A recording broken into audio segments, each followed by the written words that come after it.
So sets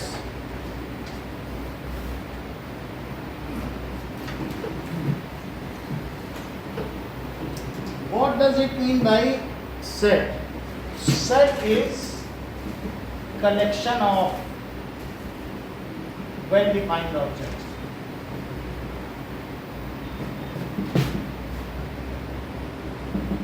तो well defined objects, जैसे मैं कहूं एग्जाम्पल कोई एक सेट है तो एक सेट ए माना जाएगा और इसमें कुछ भी हो सकता है। मान लीजिए किसी भी टोकरी में रखे हुए मैंगो, ग्रेप्स या बनाना, तो कौन कौन से फल उस टोकरी में रखे हुए हैं उसका एक सेट हो सकता है। तो मान लीजिए इसमें हमने एप्पल रख दिया, मैंगो रख दिया या बनाना रख दिया, तो उन सबका वो एक सेट हो सकता है, ठीक है। और grapes, so this is set. या ये भी हो सकता है कि the articles which are in this classroom, उसका एक सेट हो सकता है। अगर मैं कहूँ कि इंटेलिजेंट गर्ल्स इन क्लास 11 तो सेट नहीं हुआ, क्योंकि इंटेलिजेंसी का कोई पैरामीटर तो आप दे नहीं रहे हैं। या the girls getting 90% plus marks तो हो जाएगा। लेकिन मैं अगर कहूँ कि the prominent poets in India तो नहीं हो सकता है, क्योंकि सबके अपने अपने पैरामीटर्स हैं। However the novels written by Premchand हो जाएगा, तो उस चीज़ को हो सकता है। तो सेट क्या हो जाएगा, जैसे कि हमने कहा ऐसे भी लिख सकते हैं, और द फ्रूट्स इन बास्केट, तो सेट हो जाएगा। तो ये जो मैंगो है, set is expressed by capital letter, ठीक है। सो कैपिटल इंग्लिश अल्फाबेट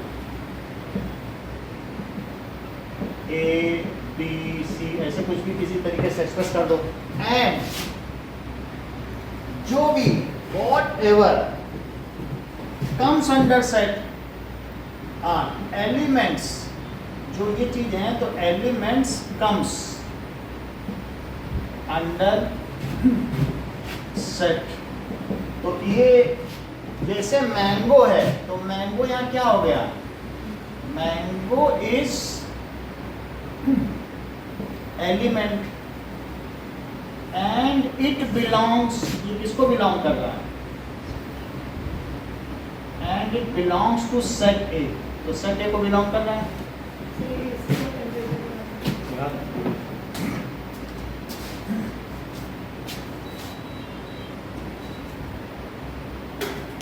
अब देखो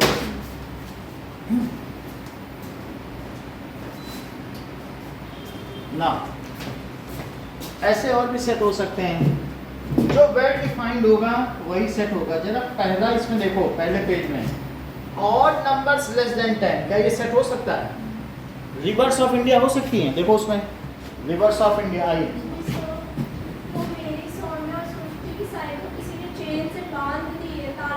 हाँ तो बनती ही है, रोज ही बनती है। चाबी ले लो।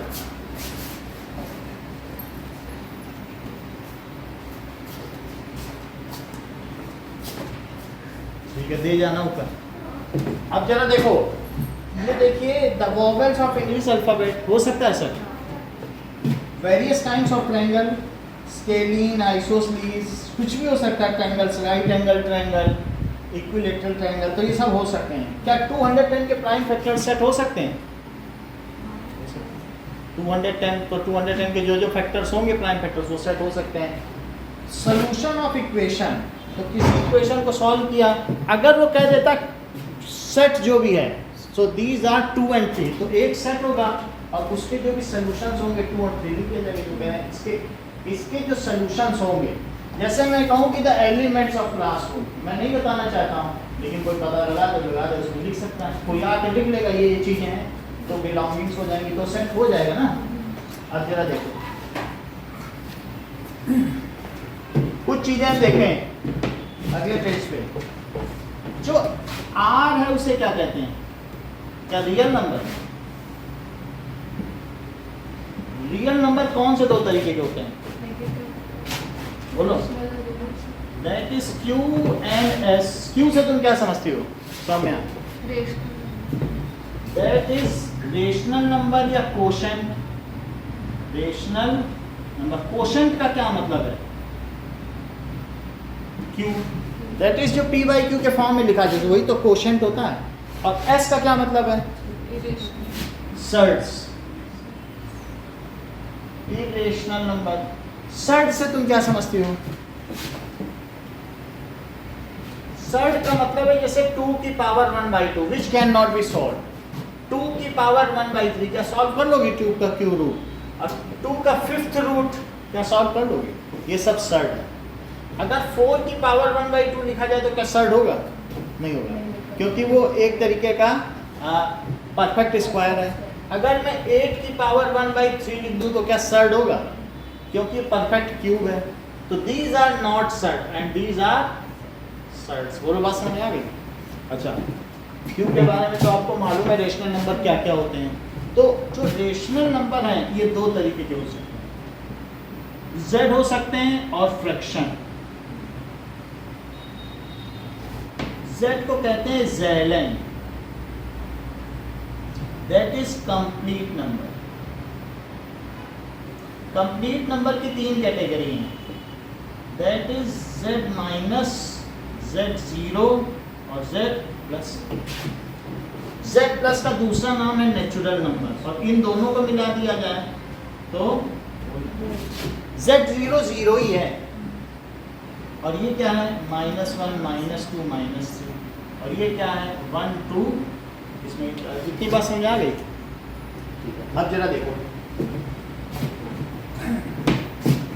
ये तो बात हमने समझ ली कि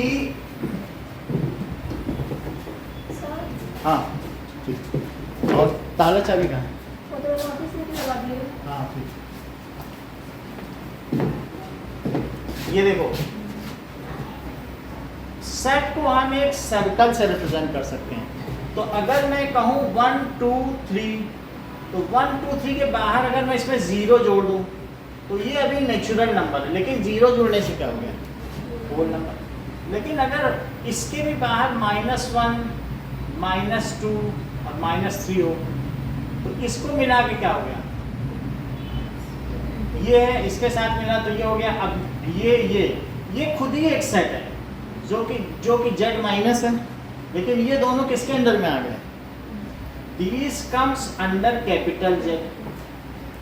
ठीक है, दो सेट जिनमें कोई भी चीज कॉमन ना हो, जैसे W और Z माइनस में कुछ कॉमन है उसको डिसजॉइंट सेट कहते हैं। वो सेट में कुछ भी कॉमन नहीं, अलग अलग है तो डिसजॉइंट। एक होता है जॉइंट सेट और एक क्या होता है? डिसजॉइंट। अच्छा, Z में क्या जोड़ दिया जाए कि वो Q हो जाए? तो Z में अब हम क्या जोड़ दें? 1/2, 3/2 और 1 and 1/2, प्रॉपर, इम्प्रॉपर और मिक्स्ड। इसे F कहा जाए। F खुद भी एक सेट है, लेकिन ये दोनों किसके अंदर में आ गए? Q। तो ये Q हो गया, इसके अंदर में Q है। Q में और क्या जोड़ दिया जाए? जैसे Q में अगर √2, √3 और पाई जोड़ दिया जाए, जो कि एक कैसा है, और ये दोनों मिलकर अब किस में आ गए? So this comes under R। लेकिन R ही एक सेट नहीं है, कुछ ऐसे नंबर जिनको डिफाइन नहीं किया जा सकता, तो उसमें और जोड़ दिया जाए तो कॉम्प्लेक्स नंबर। कॉम्प्लेक्स नंबर कौन सा है भाई? √-2 निकाल सकती हो? कभी नहीं निकाल सकती हो। या हम कहते हैं जरा x² = -2, तो क्या x की वैल्यू पता लगा सकती हो? किसका स्क्वायर किया जाए कि -2? कभी होएगा ही नहीं। तो जब इसको सॉल्व ही नहीं किया जा सकता तो √-2 निकाला भी नहीं जा सकता।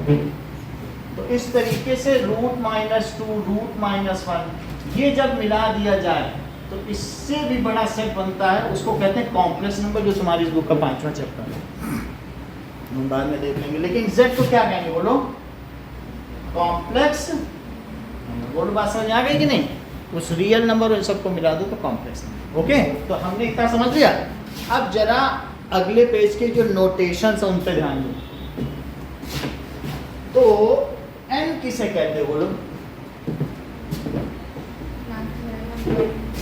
that is natural numbers।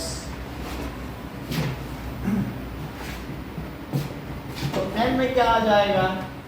अच्छा, set is written in braces with elements separated by comma. ये ब्रेस है, जरा ध्यान दीजिएगा, ये पैरेंथेसिस है,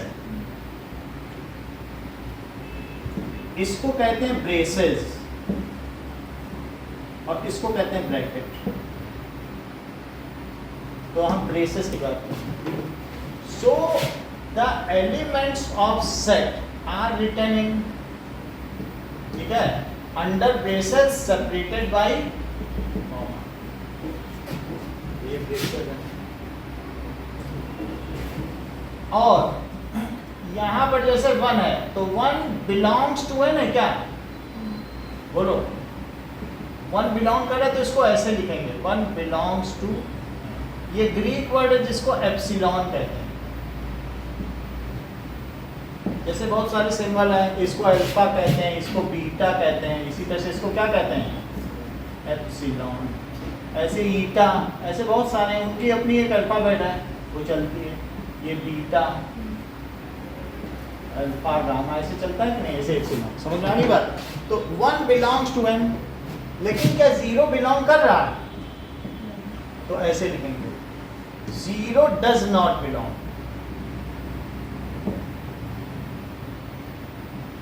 बोलो, बात समझ में आ गई? जो बिलोंग करे तो 1 belongs to N, 0 does not belong to N. ठीक, अब आगे देखो Z में क्या क्या आ जाएगा। तो Z जब लिखोगे तो ऐसे लिखोगे, यहां ऐसे लिखोगे, नंबर लाइन के अनुसार लिखोगे, जो बड़ा होगा वो बाद में लिखोगे। वैसे सेट में ऐसी कोई बात नहीं है, अगर ग्रेप्स है, बनाना है और एप्पल है, तुम आगे पीछे भी लिख सकते हो, चाहे तो बनाना पहले लिख दो, ऐसा कोई वो नहीं। लेकिन फिर भी चूंकि ये 8 इनफाइनाइट सेट है तो हमें ऑर्डर में लिखना चाहिए जिससे कोई स्किप ना हो। तो इसमें क्या लिख देंगे? -1 0 1 2 और फिर एक कॉमा लगा के 3 डॉट यहाँ छोड़ा, 3 डॉट वहाँ। अच्छा, अगर आपसे कोई कहते Z माइनस इंक्लूडिंग 0, तब क्या लिखो?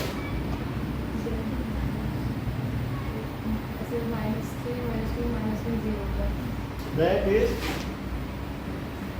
-3 निगेटिव है, -2 -1 0।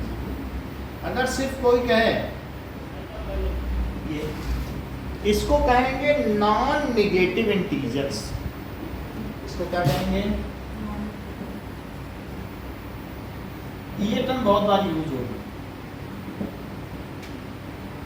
तो इनमें क्या क्या चीजें आ जाएंगी? क्या इसके कोई पैरेलल में कोई वर्ड लिखा जा सकता है क्या, या कोई सिंबल नॉन निगेटिव इंटीजर्स की?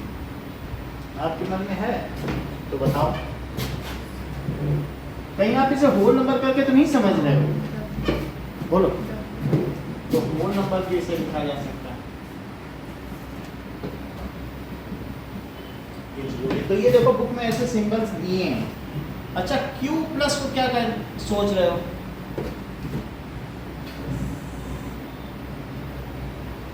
Q प्लस क्या हो सकता है? Set of positive rational number, ठीक है, सेट ऑफ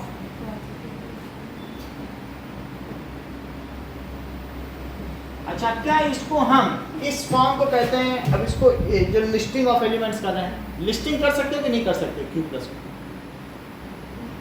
रेशनल को कैसे, क्योंकि 2 रेशनल के बीच में ही 10 रेशनल हो जाते हैं, तो इसलिए इसकी लिस्टिंग नहीं हो सकती। इन सब की तो हो सकती, क्योंकि इसमें एक पैटर्न है, इसमें थोड़ी ना कर पाओगे, क्योंकि रेशनल नंबर में तो कितने 2/3 1/3 ऐसे कितने सारे होते हैं, तो इसलिए इसको कुछ नहीं कर सकते। ठीक है।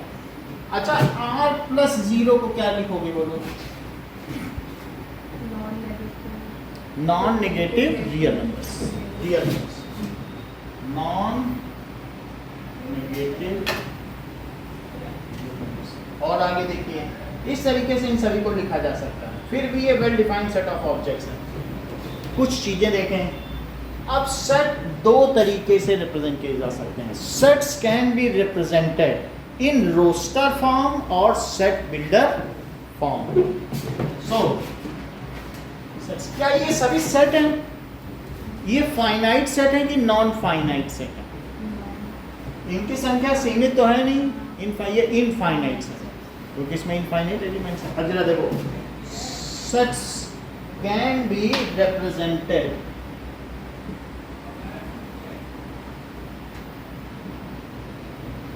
as roster form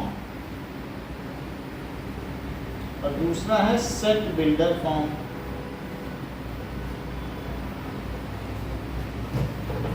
roster form का क्या मतलब होता है? If we list the elements, हम एलिमेंट्स को अगर लिस्टिंग कर दें, then it is called roster form. Roster form is also called tabular form. किसी चीज को टेबल की तरह करें और ये अब जरा देखो,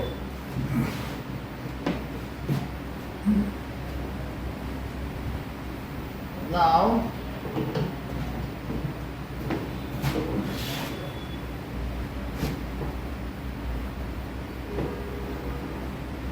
दो चीजें हैं, मान लीजिए ए एक सेट है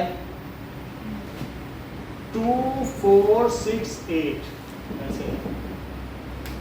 अच्छा दूसरे लोग ऐसे भी कह सकते हैं, ऐसे भी ए इज ऐसे पढ़ा जाएगा, A is a set of all, A is a set of all x such that, ये जो कोलन इन डैश है ना, कोलन सिर्फ इसको कहेंगे सच दैट, और इसे कैसे पढ़ेंगे? A is a set of all x such that किसे बोला जा रहा है? इस चीज को क्या बोला जा रहा है? अब A is a set of all x, इतना इसके लिए बोला गया, such that x is equals to 2n and belongs to n। चलो देखो, नेचुरल नंबर का सिंबल बता दिया। अच्छा बताओ, अगर n की जगह 1 रख दोगे तो इसका पहला एलिमेंट आ जाएगा, 2 रखोगे सारे आते चले जाएंगे। हमने उसको if sets have a common property then it can also be represented as set builder form। जिसको बिल्ड करना बना ले हमने, ईंट गारा सीमेंट सब रख लिया, बिल्ड करो। तो sets are having some common property if that is only elaborated, if only that property is mentioned without mentioning the elements ना बताए जाएं, सिर्फ उसकी प्रॉपर्टी बता दी जाए। देन तो पहली बात मैंने क्या कही, listing of elements comes under, किसके अंदर आएगी बताइए? बोलो, रोस्टर फॉर्म। जैसे तुमसे कहा जाता है क्लास के बच्चों का रोस्टर लाओ, टीचर कहती है तो सब बच्चों का नाम लिख के लिया, तो यही है रोस्टर। डेली रोस्टर सबमिट करते हैं, जो लोग बाहर गर्ल्स हॉस्टल में रहते हैं रोस्टर दिया जाता है, नाम ही लिख के तो दिया जाता है। सो listing of elements comes under is called roster form।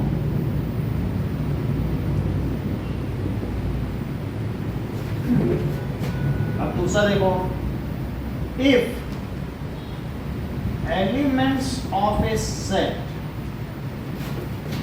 have some common property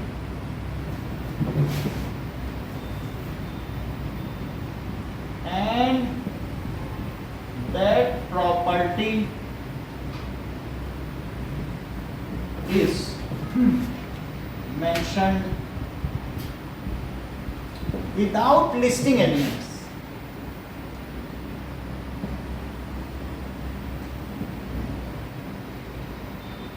then it is called, then it can help in building set. कोई चाहे तो उसे बना ले, हम बना के नहीं दे रहे हैं। And hence called set builder form.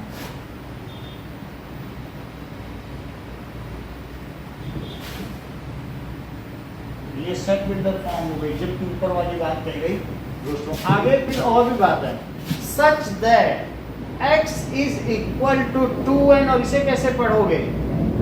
where n belongs to, यहाँ लिखा है, इसको क्या कहते हैं? does not belong, इसको कहेंगे belong, तो belongs to n, तो वो पूरा हम लिख देंगे। पढ़ो इसको सृष्टि। set of, ये तो सेट हुआ, set of x, all x such that x is equal to 2n and n belongs to natural, ऐसे बोलना। अब जरा देखो, तो इतनी बात हमको पता चल गई कि दोनों तरीके की फॉर्म पता चल गई। अगर हम AEIOU लिखते हैं तो ये रोस्टर फॉर्म, और यदि मैं ऐसे लिख दूं A is a set of all x such that x is a vowel of English alphabet, क्या लिख दूं? X is vowel of English alphabet, तो भी तो वही बात हो गई, ये रोस्टर फॉर्म हो गई और ये कौन सी हो गई? Set builder form. Roster form और ये है, इतनी बात समझ आ गई? अब आगे देखिए, नाउ एग्जाम्पल 1 देखो,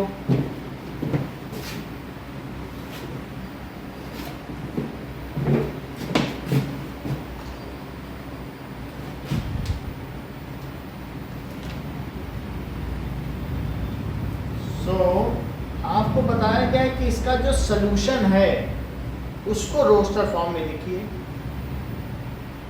तो इसका फैक्टराइजेशन करें और जो इसके सलूशंस आए हैं सिंपली उसको लिस्ट कर दें।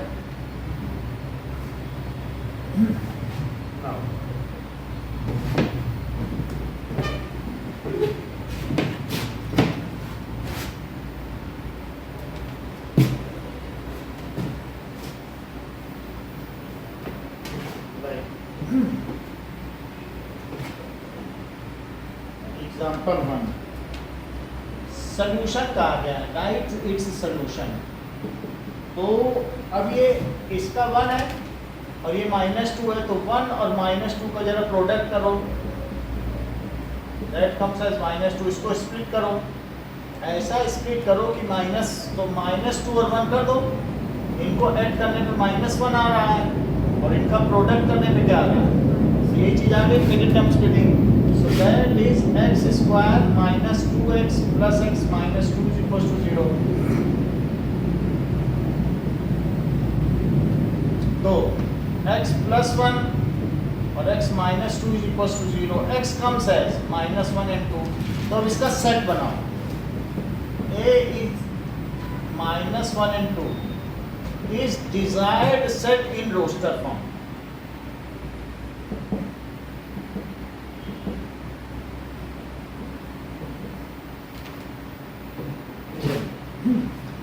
ऐसे ही एग्जाम्पल 2 देखिए,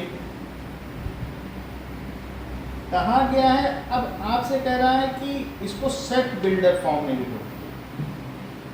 एग्जाम्पल नंबर 2 में कहा है सेट बिल्डर फॉर्म दे रहा है और उसको इंटरप्रेट करो। There is a set of all X, अगर ए नहीं दिया तो भी अपने मन से कह सकते हो set of all x. A हो तो बोल देना A is a set of all x, ना हो तो कह देना set of all x such that, कि उसका स्क्वायर ऐसे वे सभी एक्स बताओ, x is a positive integer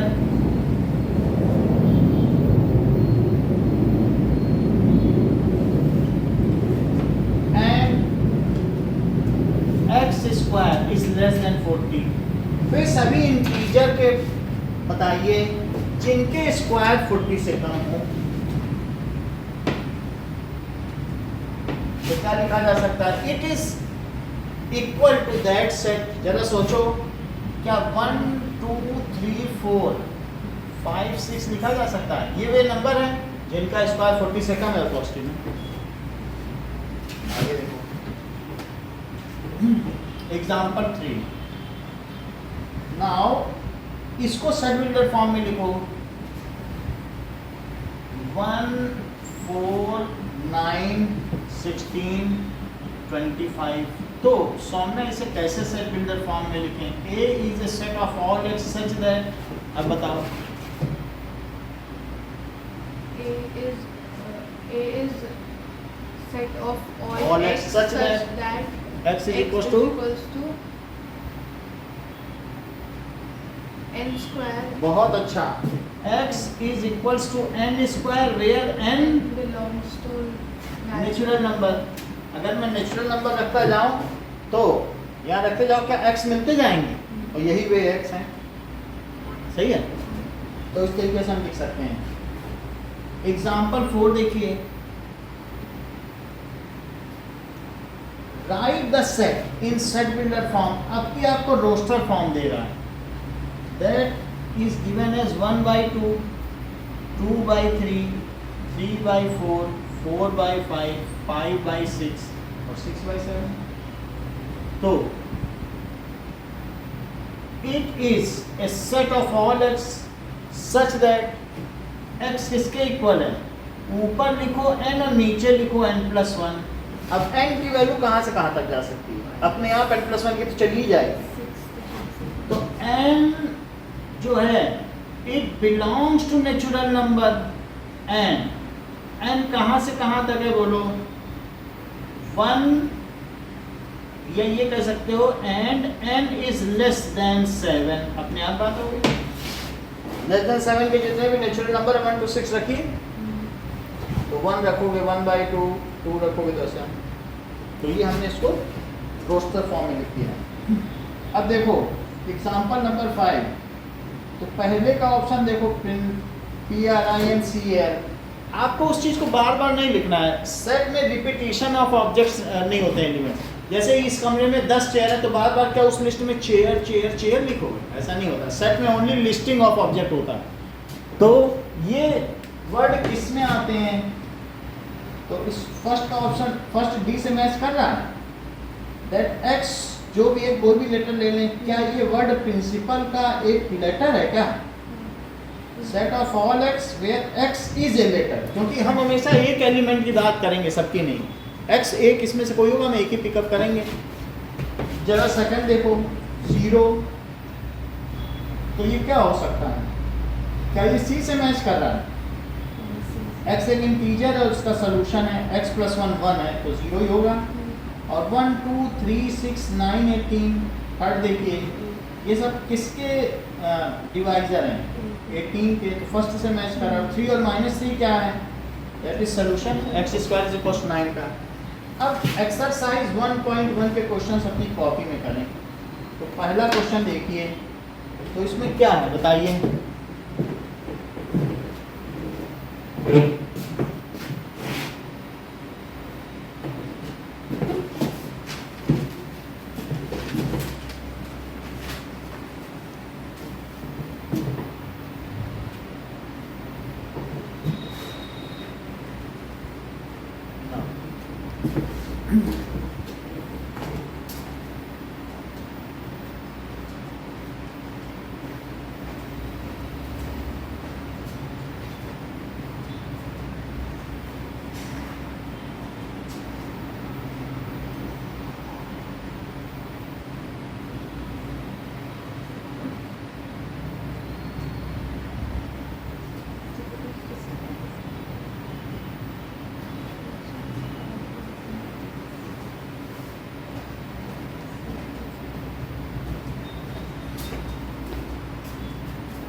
देखो पहला क्वेश्चन क्या है, collection of the months of a year beginning with letter J। तो आप कह सकते हैं कि फर्स्ट में दोज मंथ्स आर फिक्स्ड, कौन कौन से हैं, जून, जनवरी और कोई है जुलाई, तो these are the fixed month. ऐसे कुछ भी ऐसे लिख देना है। 10 most talented writers, so it is a matter of dispute and vary from one person to other. So everybody will not agree with the writers written by 10/1, ठीक है। so no criteria or mathematical parameter is given for it, ऐसे लिखना है। next देखो team of 11 best cricket batsmen, so best is a abstract noun, it has no mathematical, it is not a mathematical criteria, mathematical नहीं है ना। collection of all boys in your class, the number of boys in my class is in any class is fixed, so it will not vary from one person to other. All natural numbers less than 100, so it is fixed and has mathematical meaning, ठीक है। It is unique, मतलब वही numbers होंगे. The collection of novel written, yes it is unique. Those novels are finite and known by everybody, can be listed precisely. Collection of all even integers can be written. The collection of question in this chapter, yes, it can be written. Most dangerous that it is abstract noun and cannot be listed. अगला देखो.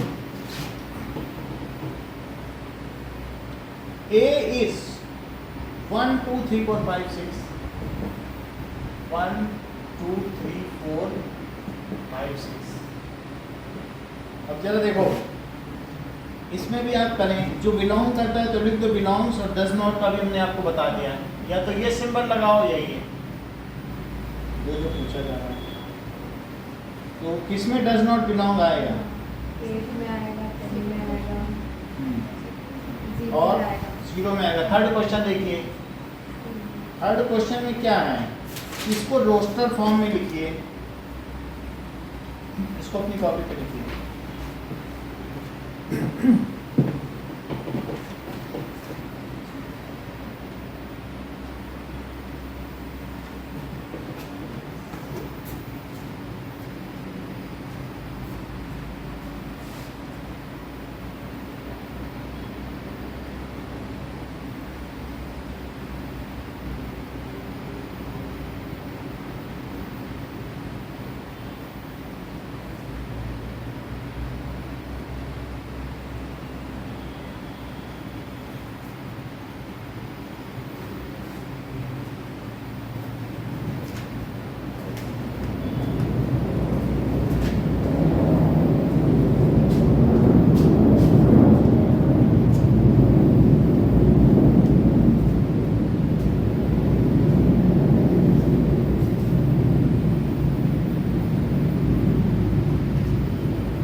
ये कौन सा कर रहे हो में?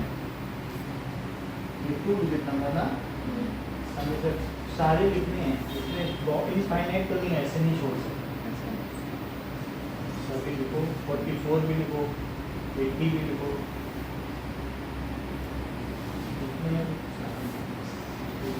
और 53, 35 सारे लिखो. और तो नहीं हो सकते ना.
हो गया.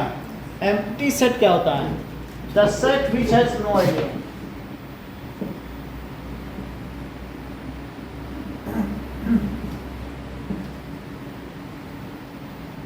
फॉर एग्जाम्पल एग्जाम्पल अगर मैं कहूँ A is a set of all x such that x belongs to n and x natural number है और ऐसा नेचुरल नंबर, ठीक है, जो 1 और 2 के बीच लाई करता हो, ऐसा कोई नेचुरल नंबर है तो इसमें कुछ भी हाथ नहीं लगेगा। तो ऐसी स्थिति में this implies a is equals to nothing, या इसको ये भी लिखा जा सकता है a इज इक्वल्स टू 5। ये वर्ड जैसे एप्सिलॉन था वैसे 5, या ये लिखो या ये लिखो, ऐसे नहीं लिख सकते हो कि a इज इक्वल्स टू अंदर 5 डाल दो, तब तो 5 इसका एलिमेंट हो जाएगा, अंदर नहीं डालना। या ये लिखो या ये लिखो, ऐसे मत लिखो, है ना, जिसमें कोई एलिमेंट ना आ सके। The student which is currently studying in 11th and 12th, कैसा कोई हो सकता है? दोनों में तो नहीं पढ़ सकता, तो वो 5 होगा। Any number which is composite as well as prime, हो सकता है, दोनों तो नहीं हो सकता। तो इस तरीके से एम्प्टी सेट को नल सेट भी कहते हैं, या इसे वॉइड भी कहते हैं। वॉइड का मतलब है रिक्त स्थान, तो नल का भी मतलब 0 होता है, तो इसलिए वॉइड सेट कहते हैं, जिसमें कुछ भी ना हो। अब जरा देखिए कि सिंगलटन सेट क्या होता है। The set which contains one element,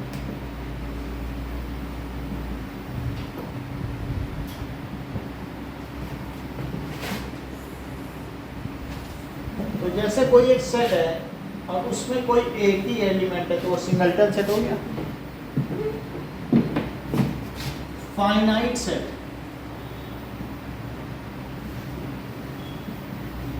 the set whose elements can be counted,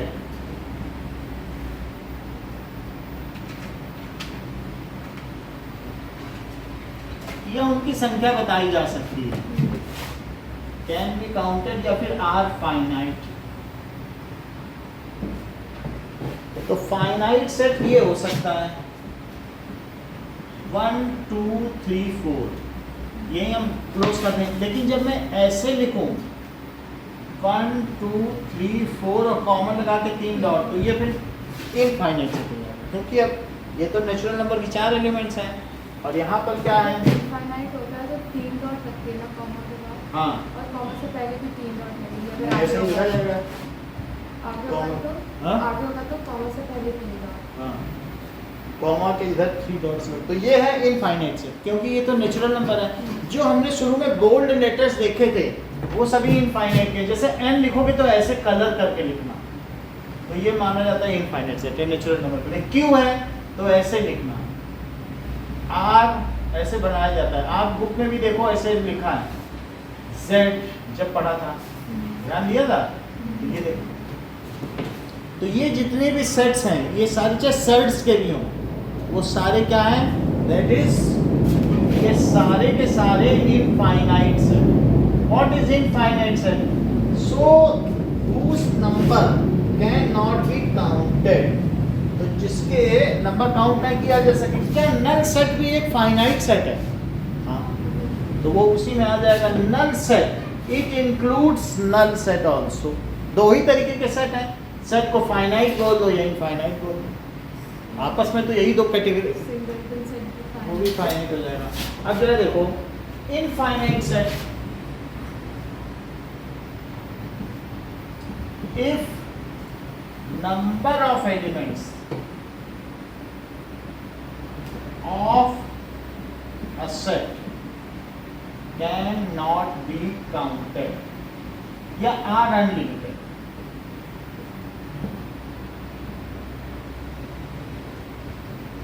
for example n z ये सभी हो गए। what is equivalent set?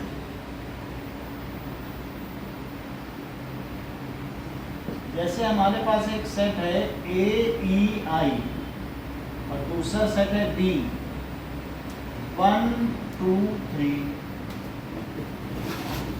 तो अगर मैं इसका कार्डिनल नंबर देखूं कि इसमें एलिमेंट्स के नंबर्स कितने हैं, तो 3 हैं, और इसमें भी देखूं तो भी कितने आएंगे?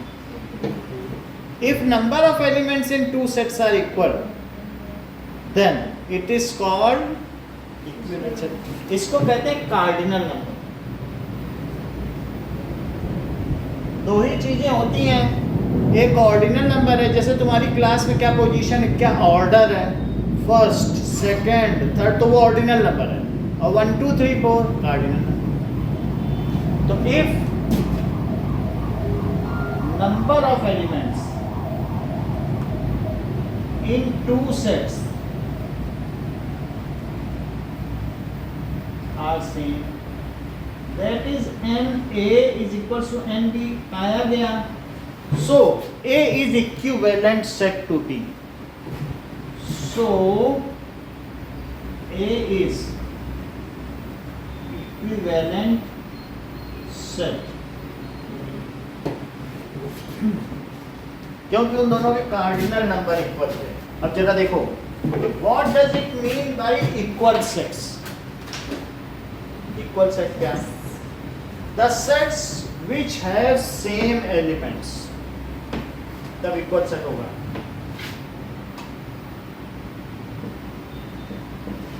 जैसे A में A E I है और B सेट में A I, और किसी ने गलती से 2 बार ये लिख दिया, उससे कोई मतलब थोड़ी है। 2 बार 3 बार लिख देने से तो एलिमेंट तो वही है, वो था सेम सेट।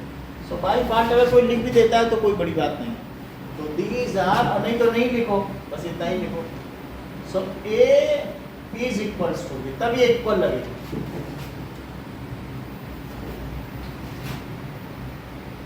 ठीक है, A is equal to B. Now अब एक्सरसाइज 1.2 आप घर से करके ले आइए, इतना ही है। 11th की मैथ बहुत सिंपल है, ये बुक इतनी आसान है ना, ये 10th से ज़्यादा सिंपल है।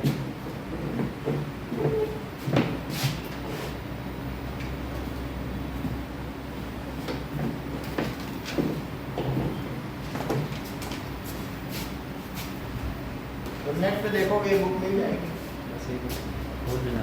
सब लेडी लोग पढ़ना स्टार्ट